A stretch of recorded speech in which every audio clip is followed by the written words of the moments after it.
یک کیک مامانپز میخوام براتون درست کنم.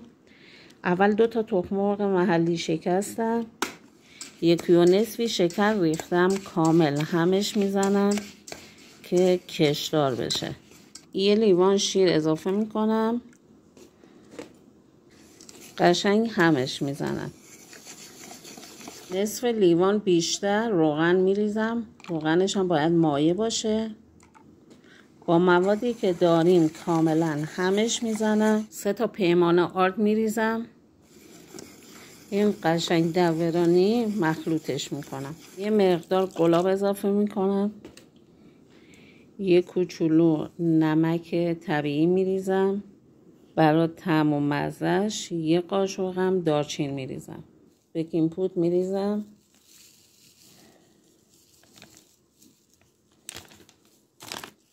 سیاه دونه میریزم، قشنگ همش میزنم. تقریبا آماده کنجد با گردو هم میزنم، میذارم داخل فر.